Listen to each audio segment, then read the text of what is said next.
Hey everybody, welcome back to We the Champs. I'm your host Jay, and this is our co-host. What up, what up, what up? JJJ. Yes. You know what time it is. Yes, sir. And today we're doing an NBA segment that we like to call Let's Hoop. Let's hoop. Wow. All right. And the task for today is revealing our quarter season NBA MVP rankings. Yep. Quarter of the season's over. Who's in, who's out, who's the most valuable, who's been getting the most buckets, rebounds, blocks, etc. All that mess. All Michael right. Jordan reward. Yes. Michael Jordan reward. Oh, heads. But before we get into business, do us a quick favor. You know the drill. Subscribe. Hit that like button. Share with your friends. Follow us on Instagram, Spotify. Hey, wherever you can get your audio video at. All right. Let's get into it. So we're doing our top 5. But this is really tough. Like, it was almost heartbreaking. Shit's difficult, yo. Real talk. Yeah, so we're going to give you a few honorable mentions to begin with, all right? And one of my dear honorable mentions, we're not going to write these guys down. I had on here Steph Curry for the Golden State Warriors. He's having a phenomenal season, per usual. And he gets buckets like he always gets. And unfortunately, he just suffered an injury. He's going to go down for about 4 to 6 weeks. So he probably won't end up at the top of the MVP list. However, I feel like there's a few guys out there that's putting up the same numbers as him, doing the same work. And the teams are just having much better success, you know? So I feel like he floats around in that, or not float, he stands firmly in that honorable mention category or hierarchy, which there's definitely a possibility of him rising upward the ranks, but the 4 to 6 weeks out to that shoulder injury, it could be unlikely. All right, give me somebody you got for your. Yeah, I mean, I agree with that. Steph Curry, Wardell Curry is also in my honorable mentions. We already know Curry is like one of the best offensive weapons of all time, just what he does at the 3-point range. And if they had a 4-point line, he would be at the 4-point range too. The guy is just phenomenal on ball, off ball, offensively. He's an average defensive player. So just the value that he brings to the Warriors team. He's got 4 chips. I mean, come on now. You already know what's up with him. 2 MVPs, Finals MVP. Steph showed us exactly who he is and what he is last year. Steph putting up 30 points a game, shooting 43% from 3. Steph applies pressure to you constantly throughout the court. So he's definitely in the honorable mentions. Can't put him in the MVP conversation. For my guidelines, with the Warriors struggling, Steph getting older. Also, he's a smaller guy. He's already hurt, and kind of falling out of his prime. So I got Wardell Curry also in my honorable mentions. And I'll flow along and also give you my other honorable mention. That's cool? All right, so Joel Embiid, also in my honorable mentions. Now, you might say, what? Joel Embiid, right? Dominant big, averaging 33.3 points a game. He's leading the league with his points, 33.3. Embiid is averaging 9.7 rebounds, 5 assists, not bad for a big. One steal a game, 2 blocks a game. Just dominant guy. I have to nick him a little bit, Jay, because, he's unavailable for his team quite often. Bro, this man missed games to a tummy ache. I ain't gonna do him like that. His barber cut his hair wrong. So, most of these players are all at about 25, 26 games played this year. Joel Embiid hasn't cracked 20 yet. He's at 19.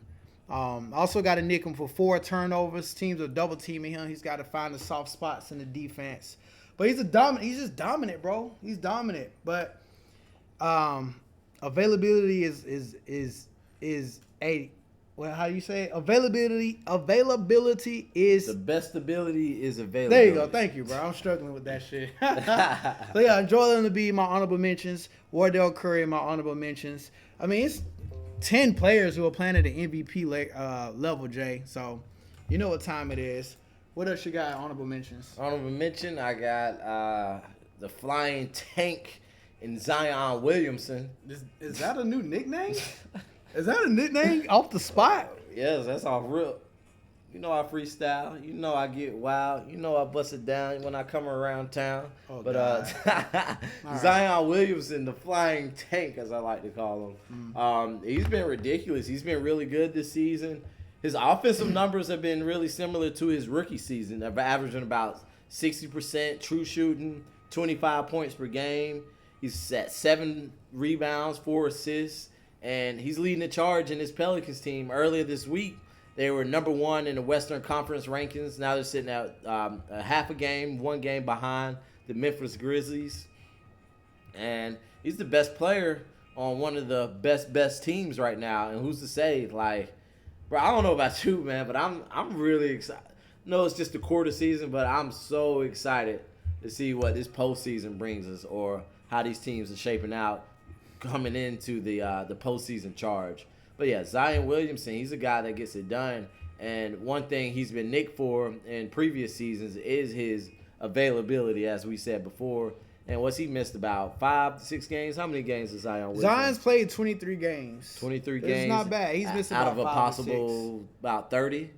Yeah, so that's solid. That's solid. And hey, what else can Zion Williamson do? He's 30%, about 31% from the 3-point stripe. It's not the greatest, but you still don't want to leave a guy like Zion Williamson wide open at the 3-point line. Yeah, he provides way too much, give these guys like a head start. He provides way too much pressure at the rim.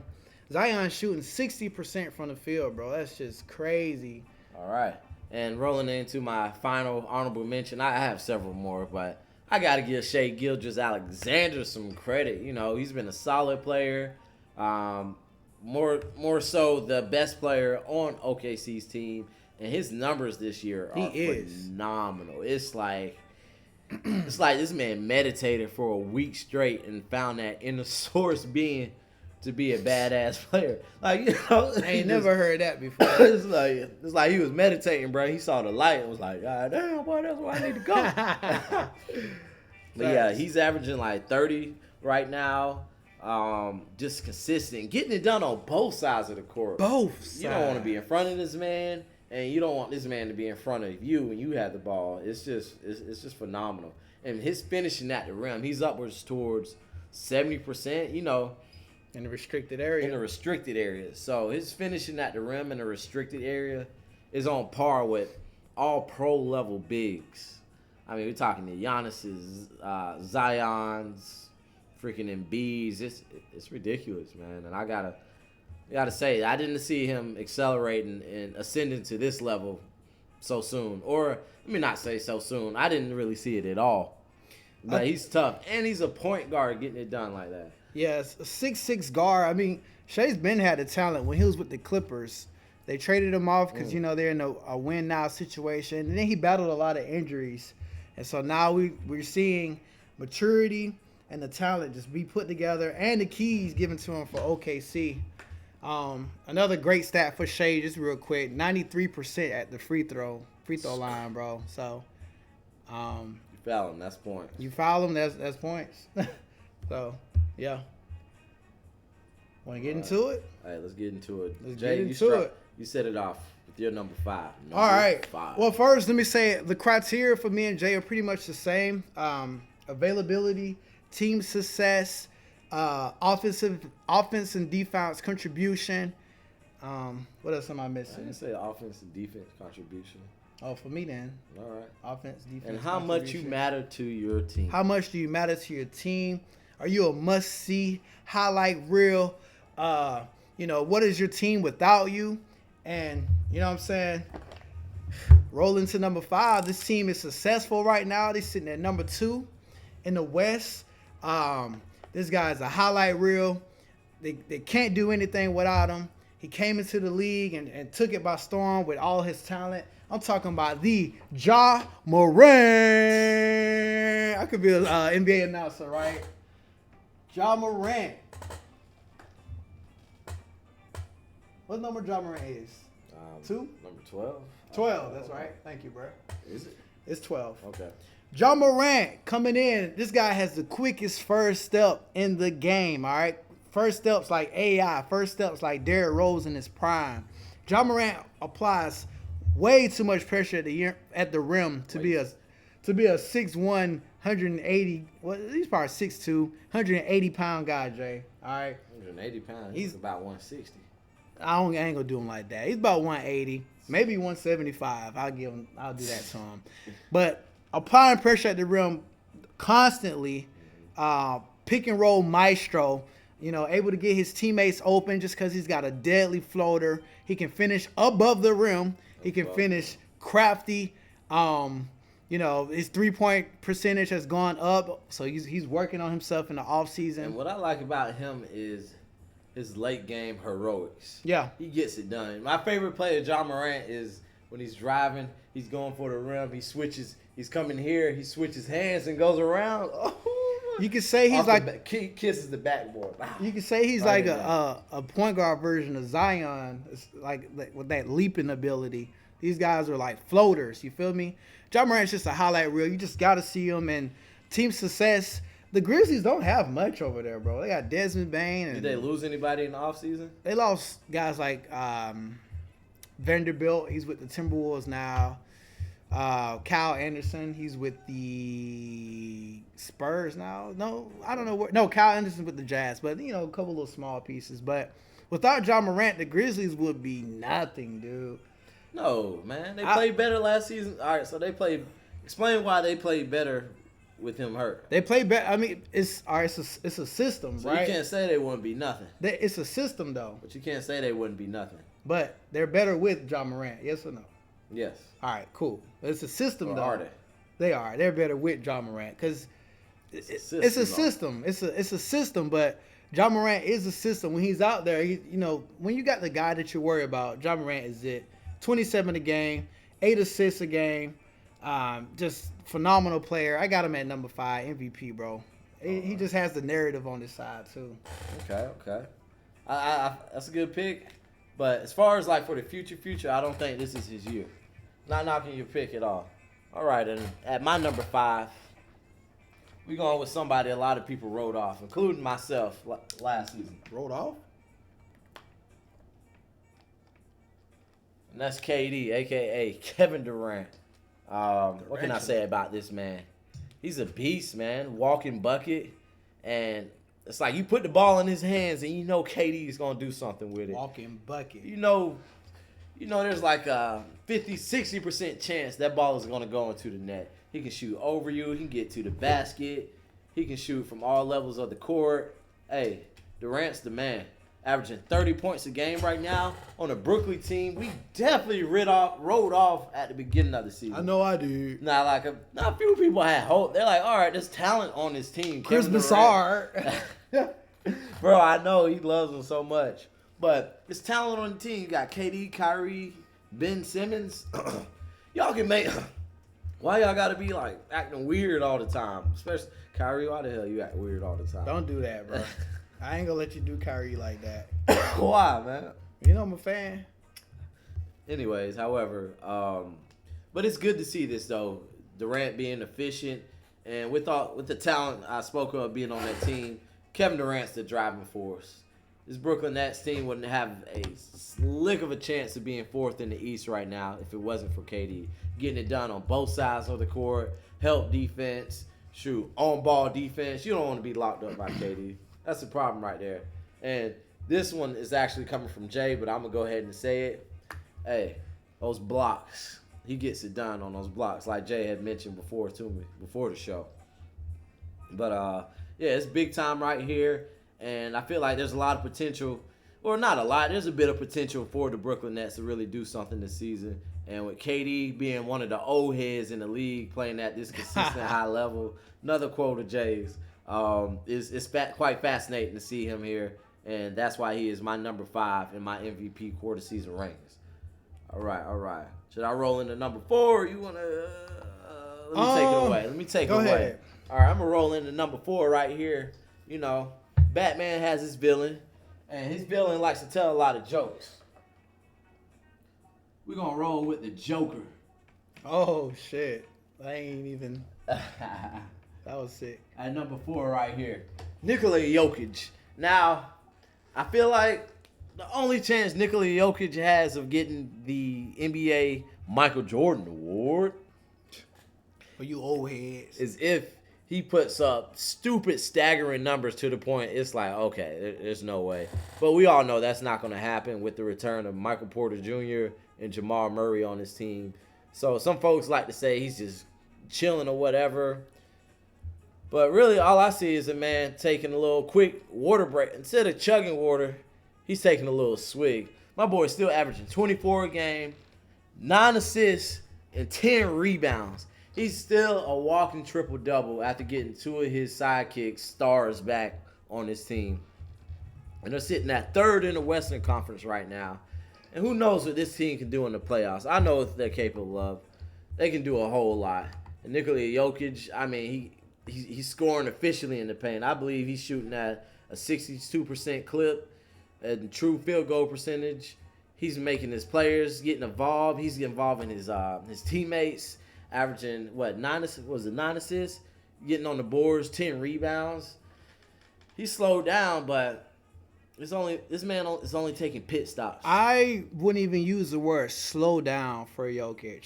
I would use the word just more open to his team. Like he's not more open. He has more help on his team. Yeah. He doesn't have to be like that. Yeah. And it's great to see. But like I said, the narrative with him, he's 2-time back-to-back MVP.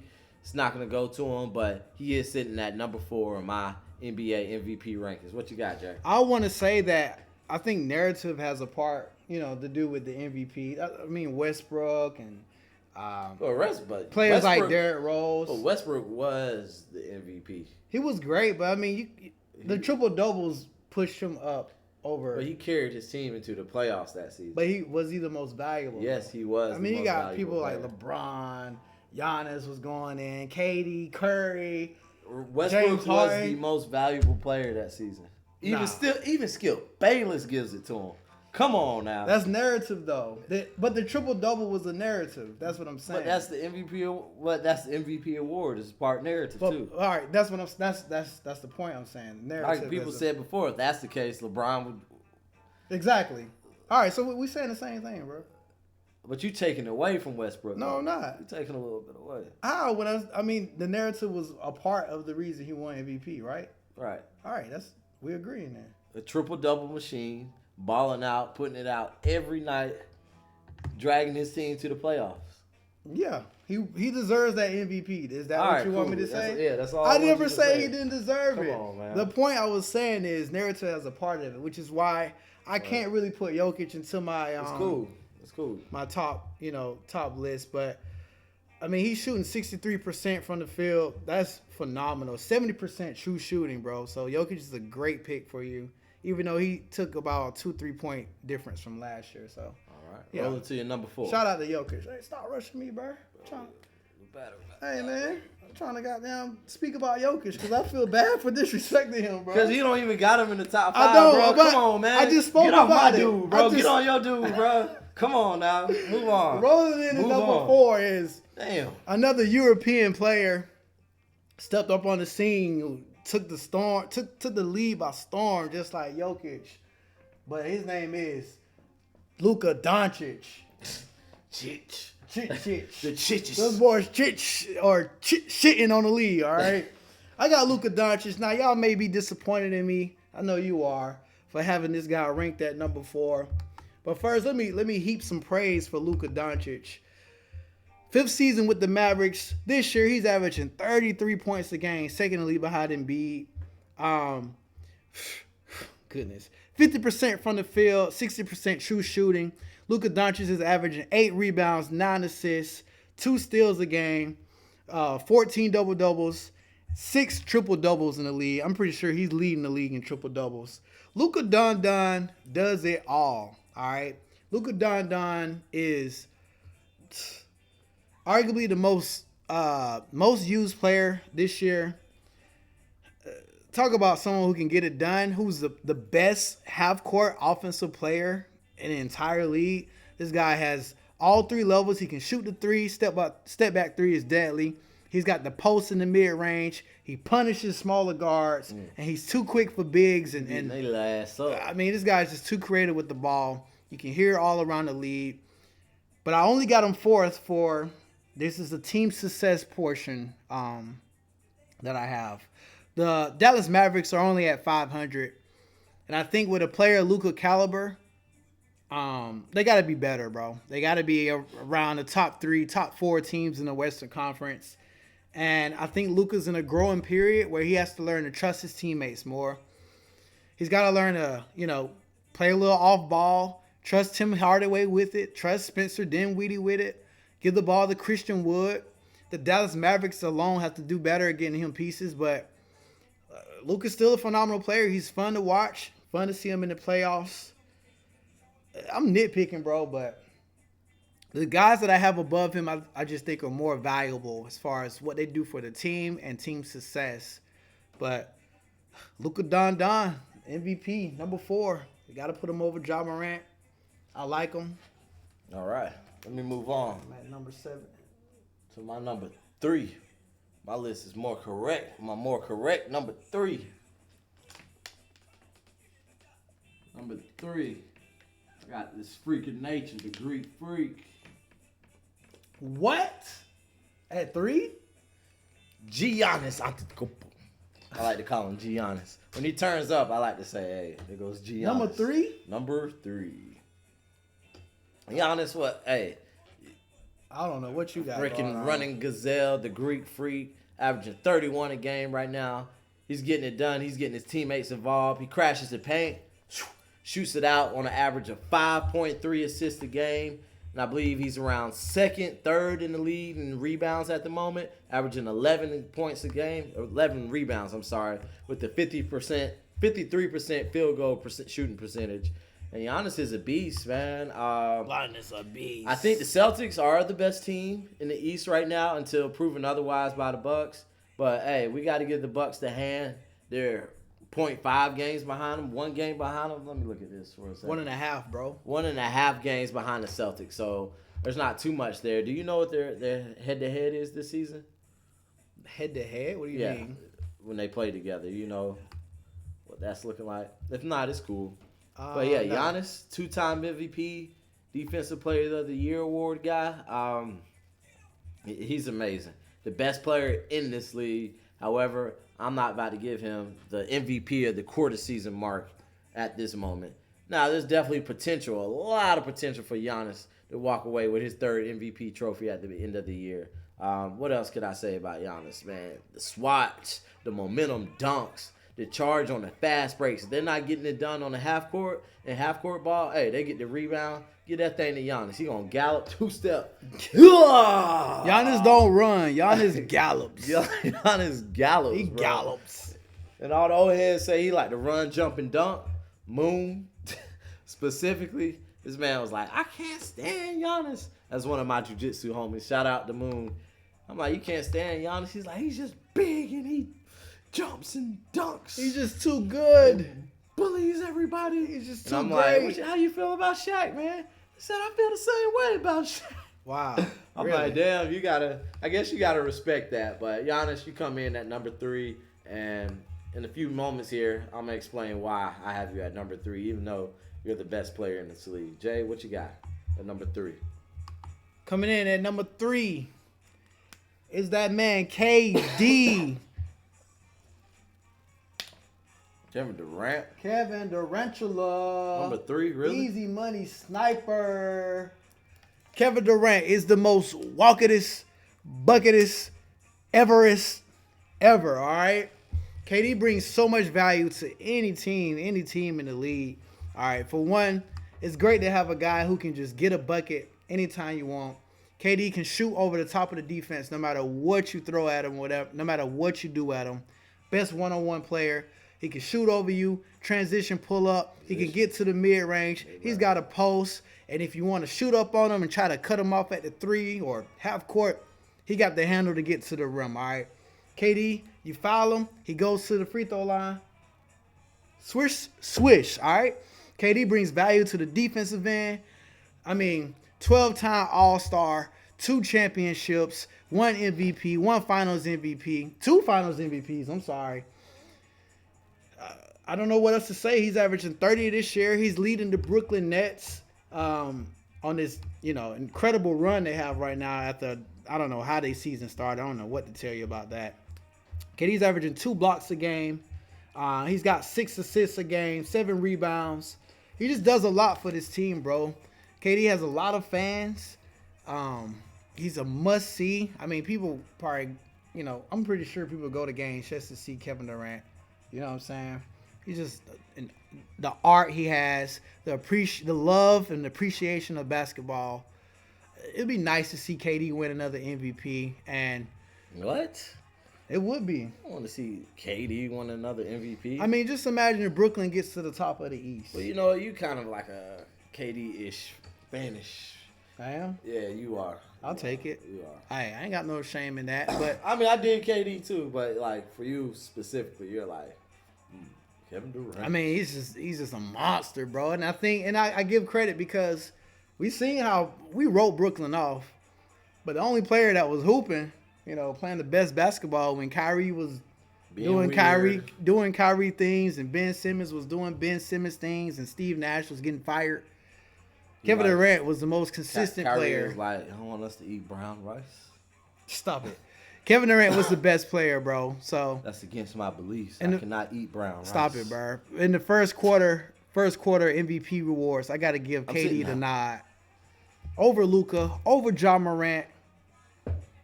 Kevin Durantula, easy money sniper. Easy money sniper. Yeah, he's sick. All right, rolling to your number 2. Rolling in at number 2. Glad you told me. Glad you asked me. The guy who's pretty much KD's passing the torch to. KD's been a mentor to this guy behind Kobe, but Kobe, RIP to the late great.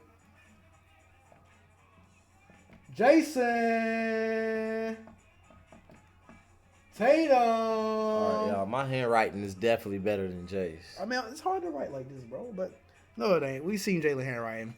Jason Tatum, arguably the best two-way player in the league right now. Talk about another walking bucket. Jason Tatum can get it done on all 3 levels, Jay. 3-point, mid-range, getting to the rack. This guy is averaging 30.2 points a game, shooting 86% at the free throw line. Real quick. Hey, let's roll into this one together, my man. What? We agreed on something? Jason Tatum. We agreed on something, people? Hey, that don't happen often. The true Agent Zero. This dude don't know what he be talking about, right? Go ahead. We're going to tag this one together. All right. Just a couple stats, yeah. I mean, he's just a walking bucket, and he's getting it done defensively. 86% from the free throw line. Don't foul him. 8 rebounds. Jason Tatum's just a walking bucket, bro. What you got? What I got, like you said, 40% shooting, 36% from the 3-point stripe. And he's getting it done at every level, the restricted area, mid-range, 3-point line. Like, he's maxing all that out. 3 levels 4. Yes, and he's an elite wing defender. He's probably an elite defender, top 3 in the league. Getting it done on both sides of the court. And I feel like the narrative with him that's really pushing him in the MVP conversation, primarily the best player on the best team in the league. I don't even feel like that's arguable right now. You can't argue there's a better player on the Celtics than him, and you can't argue that there's a better NBA team at the moment than with the Boston Celtics, all right? And then just the attitude he brings on the court, I just feel like it's just so different this year. They're confident. They lost to LeBron and everything in the Eastern Conference. What was that, about 4 or 5 years ago? Yeah, they've been in the playoffs every year, and they gotten over the hump last year. And after that, they had these expectations. And then last year, they actually make it to the NBA Finals and lose to the Golden State Warriors. They're coming back on a vengeance. What we're seeing from the Boston Celtics, led by Jason Tatum, is a vengeance tour. They got the confidence. They beat the Bucks. They feel like they know in their heads they can beat the Bucks again. I don't think they can. Actually, let me reset. I do think the Celtics can beat the Bucks in the playoffs with the Chris Middleton. Yeah. And Jason Tatum's leading this charge on offense and defense. That's why I have him as my number 2, the best player on the best team in the league. Best team in the league. Team success has a lot to do with it. Also, shout out to his running mate, Jaylen Brown. Those two together, the best 2 duos in the league. And Jason Tatum is stepping into that leadership role.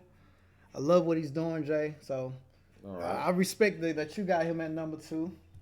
Look at you getting something right. Whatever. All right, for this number one, we're going to reveal them together. We are? Yes. All right, go ahead. This is easy. I don't know who you got at number one. I don't understand why you got my boy.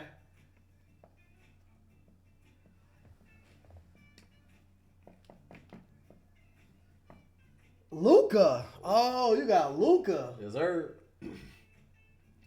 So, What? gave him a lot of credit, but I feel like his case for being the most important to the team is just real heavy this year. I mean, we seen him put up ridiculous stats. I mean, LeBron-esque, even more than LeBron at this age right here. And I know he doesn't get much done on the defensive side of the court, but his team needs him to control and run that offense. Now, you say he don't trust his teammates. Who on this team on the Mavericks would you trust? All of them. My point being exactly. My man Luka Doncic needs some help. Trust all of them. They're all hoopers. They are all hoopers, but it's not the same. Obviously, that's playing out. They lost Jalen Brunson, and they replaced Jalen Brunson with who? Not a damn soul. Get my man Luka some help so he can win this title. And I was bought into Luka before, but going against the Phoenix Suns last year in the Western Conference playoffs, the way he rose to the occasion and won that series for the Dallas Mavericks was just phenomenal. And I can't doubt Luka anymore. They're sitting at number 10 in the Western Conference. Who's to say they won't be a number 6, 5, 4 seed at the end of the season and be just as dangerous? Now, they are missing that second fiddle for Luka. I feel like you necessarily don't even have to really surround him with a second fiddle. Let's get some quality, some real good starters. Get my man a Mikal Bridges, you know what I'm saying? Get my man a Aaron Gordon, somebody that can really, really attack off the bounce and play some hardcore defense on the defensive side of the court. We got to get Luka some help. And like I said before, he's putting up monster stats. Let's hit 33 a game, 8 assists, 8.6 rebounds, 50% field goal shooting. Man, this is just crazy. And I feel like it's about his time to get that MVP trophy. So that's why I have Luka as my quarter NBA MVP, number one. I can't let you disrespect Giannis like this. It's not disrespecting Giannis. I can't let you do it. Okay. One, what if Dallas don't even make the playoffs? They will make the playoffs. What if they don't? They will make the playoffs. They might not. They will. They're sitting at 9th. They teeter-tottering with Golden State. Dallas is 3-9 on away games. I just can't let you disrespect Giannis right there. Giannis is the best player in the NBA right now. All right? Best player who gets it done offensively and defensively. It takes the entire team to stop Giannis, bro. They literally have to build a wall to stop Giannis. 3 players have to stop Giannis. And even then, Giannis Euro his way, dunk. Giannis bullying his way, dunk. It takes Giannis 4 dribbles to get from full court to full court just to put the ball in the hoop. Okay? Giannis, the team is... Any team would be better with Giannis on the team. I mean, this guy is just a motor. Players are praying Giannis doesn't play. You know, they see Milwaukee Bucks on their schedule. Please, Giannis, take load management off. No, Giannis is gonna play, bro. and you know he goes out there. It's like, you know, maybe Giannis will take it easy tonight. Nah. Giannis not taking it easy, bro. He's getting into the fast break. Boom. This guy is he's just unstoppable to guard. And he's 6'11", 245 pounds. Just the best athlete on the floor night in and night out. The Milwaukee Bucks battling with the Boston Celtics for the top of the East. We all know what the Bucks would have did to the Celtics last year. Golden State ain't want to see that boy Greek freak. Let's be real here, bro. I cannot put Luka Doncic over Giannis. The only argument I can give you is because he has 2 of them already. That's it. That's all I can give you. And even then, he's playing at such a dominant high level that I'll give him a 3rd one without any problems. Greek freak, number 1 in my MVP rankings. I ain't got no problem with yours because I had Luka, you know, winning the MVP. I respect it, but that's it for me, bro. Check out my list. If they play 1-on-1, who win? Who? Your team versus my team. Oh, okay. We doing head-up matchups. Okay. I think John Morant's my weakness right now. Let's see who I got. Ja gonna kill Joker though every time. Every time. Hey, okay. You got a point with that. Ja's gonna kill. I don't know, man. This is our only difference though, right here. Mm-hmm. Joker and Ja. We both got Luka. We both got Greed. We both got. We got this. We actually kind of agreed on something, bro. But whoever has Ja gonna kill him every time too. Yeah. Yeah. I guess it goes down to like the Kansas City Buffalo thing. Who gets the ball last, right? All right. Hey guys, appreciate you tuning in to We the Champs Hoop segment of Let's Hoop. Don't forget to like, subscribe, share to your friends, share to your mama and grandma. You know, the introduction of our show would be a great Christmas present. actually more of your uncle and grandpa. I mean, if your mom and grandma own, but you know. Hey, we take the moms and grandmas too. Hey, we out. We the champs. Peace. Hey, I don't know. Let me look, bro. Hey, bro, look. Hey, you gotta click it. How long does it say? Oh, it's still recording, B. You gonna have to. Oh shit.